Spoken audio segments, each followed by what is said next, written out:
అనంతపురం జిల్లా కంబదూరు మండల పరిధిలోని రాలంతపురం గ్రామ శివార్లలో అక్రమంగా తరలిస్తున్న కర్ణాటక మద్యాన్ని పోలీసులు పట్టుకున్నారు. ఈ కేసుకు సంబంధించిన పూర్తి వివరాలను కళ్యాణదుర్గం డీఎస్పీ శ్రీనివాసులు మీడియా సమావేశంలో వెల్లడించారు.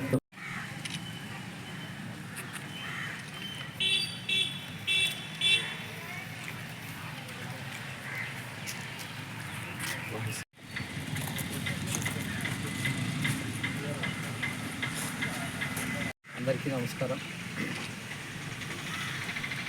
జిల్లా ఎస్పీ శ్రీ అమిత్ బర్గర్ ఐపీఎస్ గారి యొక్క ఆదేశాల మేరకు నిన్నటి దినం కంబదూరు మండలం రాళ్ళనంతపురం పరిసర ప్రాంతంలో ముద్దాయి ఉజ్జల బ్రహ్మయ్య అనేటువంటి వ్యక్తిని అరెస్ట్ చేసి అతని దగ్గర నుంచి 1344 కర్ణాటక మద్యం సంబంధించినటువంటి టెట్రా ప్యాకెట్స్ని వాటి విలువ మొత్తం 52,000 రూపాయలు వాటిని స్వాధీనం చేసుకోవడం జరిగింది.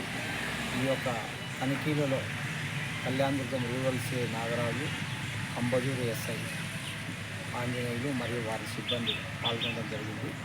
కర్ణాటక నుండి ఆంధ్రాలోనికి అక్రమంగా ఈ యొక్క ఎన్డీపీఎల్ లిక్కర్ను 3 మోటార్ సైకిళ్లలో ఈ నిందితులు అక్రమ రవాణా చేస్తూ ఉంటే పోలీసులు పట్టుకోవడం జరిగింది. వారిలో బ్రహ్మయ్య పట్టుకోవడం జరిగింది. ఇంకా 2 నిందితులు అక్కడే మోటార్ సైకిల్స్ వదిలేసి పరారైపోయినారు. సో ఈ యొక్క రైడ్లో కీలక పాత్ర పోషించినటువంటి ఇన్స్పెక్టర్ గారిని, సబ్ ఇన్స్పెక్టర్ ఆంజనేయులను, వారి సిబ్బందిని అభినందిస్తున్నాం. ఈ ఎలక్షన్ల సందర్భంగా మన కాన్స్టిట్యుయెన్సీలో సరిహద్దు రాష్ట్రం కర్ణాటక ఉన్నందున వీటిని అరికట్టడానికే మనం చెక్ పోస్టులను ఏర్పాటు చేసుకోవడం జరిగింది. అదేవిధంగా చెక్ పోస్టులో కూడా 24/7 నిరంతరం నిఘా కొనసాగిస్తూ ఉన్నాం. అదేవిధంగా ప్రజలకు విజ్ఞప్తి, ఎవరైనా ఈ యొక్క